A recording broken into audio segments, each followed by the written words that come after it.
Should the DC penalty and the self-unhook ability be removed?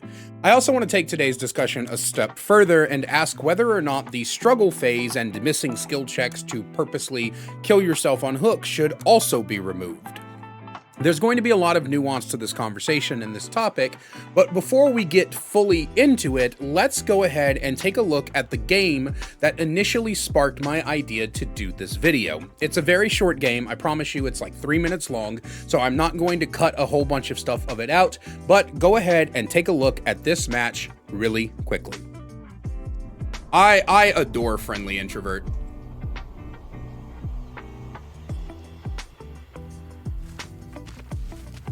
Hey, Tyre, what's up, baby?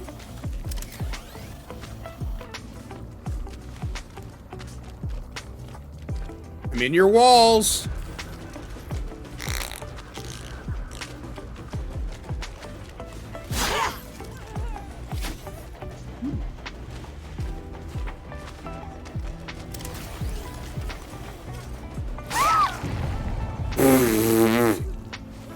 Okay.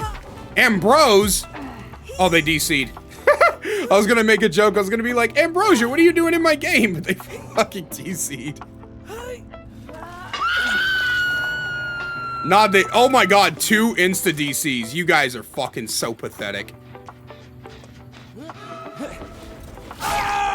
Like, actually fucking pathetic. Oh, it's a skull merchant and she had lethal pursuer. Meh.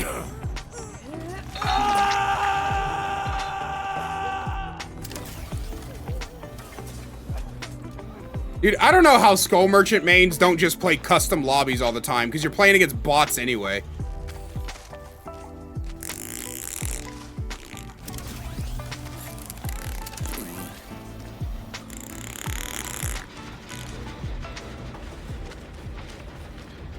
Batgirl Sable.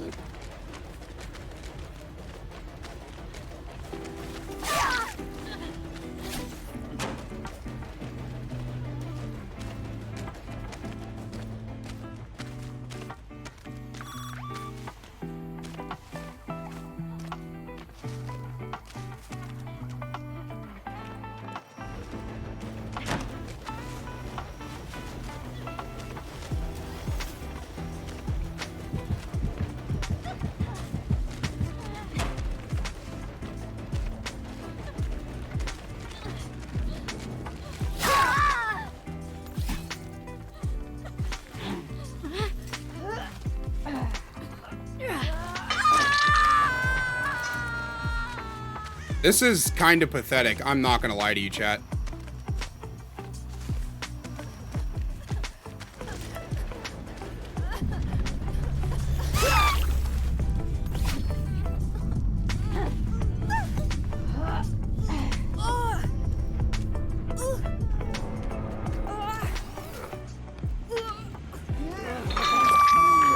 This is the most pathetic match of Dead by Daylight I've ever played in my entire life. All of this was caused by 2 people being complete bitch babies. Like, I'm not even gonna lie to you. This was legitimately the most pathetic thing I've ever seen in my entire fucking time of playing this game. I have 2,000 hours in this game, and this was the most pathetic match I've ever fucking seen. The most pathetic match I've ever seen in my entire life. Most pathetic match I've ever seen in my entire life. All of you are complete bitch babies. So, the very first thing that's probably happening in the comment section right now is, well, it's Skull Merchant, dude. Like, obviously people are gonna do that. It's Skull Merchant. And there's a few things wrong with that. Number one, just because you're playing against a killer you don't like, it doesn't mean DCing or insta-giving up and anything like that is in any realm of acceptable. You are instantly removing the ability for other people to play the game. You are destroying the experience of other people, not just the killer, but also your teammates who would actually like to try once in a fucking while. And this is one of the reasons that solo queue is such a miserable wasteland of lawless dickheads who actively destroy the experience for everyone, including the killer and their own teammates. But the other thing that I find wrong with it is I don't really fully understand DCing just because of who the killer is.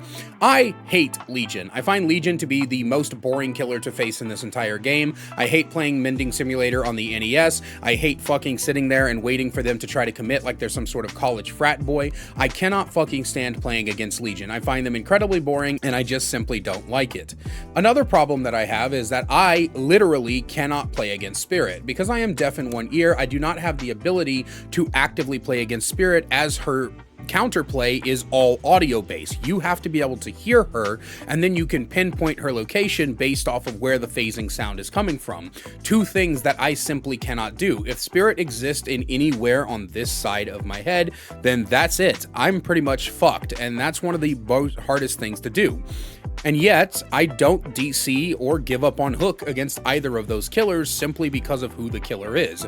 I still do my best to try to provide my team with the assistance that they need to win. I'm probably going to lose if it's against Spirit. I will more than likely die, but I'll still try to get saves and do gens and other things like that so that my teammates don't have a bad time. And against Legion, I'm going to be bored out of my fucking mind, but the faster that I get generators done, the better that it's going to be for the rest of us. And that's not to say that I never DC or I never give up on Hook or I never do anything like that, because some days I'm just having a bad day, and some days there's a game that is the straw that broke the camel's back. And when I'm in an entirely bad mood and I get to that point where I just rage quit, I oftentimes will just get off the game because it's very obvious that I'm at a point where I'm no longer enjoying myself. But that being said, we need to talk about the different ways that people are able to give up during the game. For survivors, you're able to avoid the DC penalty by simply getting on the hook and then giving up. You can take your chances to try to self-unhook yourself with the self-unhook feature that will more than likely get you through the entire first stage within a few seconds. And then if you just simply miss 2 skill checks without pressing a button, the game instantly kills you without fail. And so survivors are able to regularly avoid the DC penalty, and I've always thought this was kind of unfair because killers cannot do the same thing. And they're at the place where they are witnessing the last straw that broke the camel's back. They either have to eat the DC penalty or they have to go sulk in a corner or in front of the exit gate switch until the survivors decide that they're going to stop BMing behind the killer and actively go finish the fucking gen so the killer can actually go next in the game. But the discussion today is probably not this. So one of the things that would make this more fair is to just remove the DC penalty from everybody. If the killer DCs, then the entire game ends and everybody gets to go next. If a survivor DCs, then a bot takes their place. And while bots are not the greatest teammates in the entire world, often leaving you behind without going for the save or completely bugging out, not healing you, or trying to not doing a gen that's almost done before healing and things like that, bots will still do gens. They will still take chases and they will still get unhooks if their exit gates are not powered. So because of this, DCing at the current iteration of the game is probably in the best slot it's ever been for everybody who is not the one who DCs, especially because you can no longer DPIP. One of the big problems, of course, is that everybody in the trial will lose out on blood points, and they will waste things like offerings and add-ons and such like that, because if it's not a full game where they can't take full advantage, then there's a very good chance that they're going to feel like they wasted whatever they brought. And for some people who don't bring expensive shit, then it's fine, but for people who might have brought a styptic, or even for survivors who are trying to do certain archives, the killer insta-DCing and completely removing the ability for them to have a certain item that they would have needed to make an archive easier, it feels kind of bad. In that regard, I would say that if someone ever DCs, whatever blood points they had banked up until that point get evenly distributed among the rest of the people, and if a DC happens at any point during the match, then all offerings, items, add-ons, etc. are all saved for everybody who did not DC during the match. Once that happens, then maybe we could talk about the DC penalty being removed. But with that in mind, let's also talk about whether or not self-unhooking and missing skill checks during the struggle phase should also be removed. I've seen a lot of people say that the self-unhook chances should only be available if you do things like bring salty Vigo's lips or some sort of luck add-on, or or some sort of luck offering or perk, so that you can actively take your chances without the complete and almost guaranteed threat of getting killed on that hook, or in cases of things like Wicked and Deliverance. And I don't necessarily disagree with that. I don't really see the point in having the self-unhook attempt feature if you don't have things to go with it, because most of the time it is only used as a way to kill yourself faster on hook and actively ruin the experience for everyone involved by avoiding the DC penalty. Now, if we ever did what I said just now and we fixed the problems with people DCing by actively rewarding the people who don't DC during the match, and we remove the DC penalty, then maybe this won't be a problem anymore. But I don't know if we can actively guarantee that,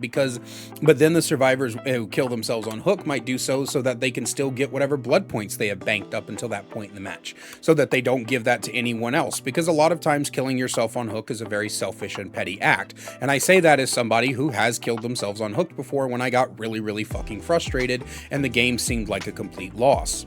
The really interesting part of the discussion, however, for me is the struggle phase, because how would you remove that? Because if you make it to where missing skill checks doesn't actively kill you on hook or ruin anything, then what's the point of having skill checks at all? But like I said earlier, if you purposely don't press any buttons and you miss 2 skill checks, the game instantly kills you because it knows you just want to get out of there. But if you sit there and spam your skill check button and you miss the skill checks by pressing the button, then the timer takes longer. So in my opinion, what needs to happen is they need to just make it to where if you don't press any buttons, it counts the same way that it does as if you're sitting there spamming buttons, so that you are forced to sit on that hook for the amount of time that it would normally take if you just missed a skill check by hitting a button, and you can't cheat your way out of it. But out of everything I've said today, I don't know if I necessarily disagree with everything that I've said, if that makes sense. I've made a lot of arguments for changes that should happen, but do I actively agree that those changes should happen? Because at the end of the day, even if you reward people who don't DC, or you take away the ability to self-unhook, or whatever the case may be, people's games are still going to get ruined. If people cannot kill themselves on hook and they're forced to be unhooked, they will find other ways to ruin their teammates' games. They will run into the face of the killer and leave themselves on the ground slugged and refuse to be picked up. They will just straight up go sit in a corner and not do jack and diddly dog shit until the killer comes back to kill them. They'll stand underneath the hook to wait for the killer to kill them. So removing the ability to kill yourself on hook doesn't necessarily stop the quitter problem that we have in Dead by Daylight. So my question to you is, do you agree with any of the things that I've proposed today? And if not, how do you think we should fix the quitter problem? Because in my opinion, there is a little bit of a quitter epidemic. We mentioned earlier with the Skull Merchant thing, how people are like, well, it was just Skull Merchant, of course that's how it happened. But that's not an abnormal occurrence from the killer's perspective. Out of the games that I play on Killer, probably about 15 to 25% of them have at least one person who gives up at some point in the match. And as somebody who plays a shitload of Killer, that's a shitload of matches where people will just give up in some sort of way, DCing, killing themselves on hooks, standing around and letting me down them, whatever the case may be. People are very finicky in this game and absolutely kind of pathetic. But let me know what you think down below, and as always, a great big special thank you to my channel members listed on screen now. If you want to find out how to become a channel member today and get awesome perks like seeing videos early, merch discount codes, and more, then please click that join button down below. I love you guys so much, and I will see you in the next one. If you're a fan of Dungeons & Dragons, then check out my other channel, Kaiser the Bard, where I do things like discuss the game, give you DM and player tips, and more. See you over there. Link is in the description.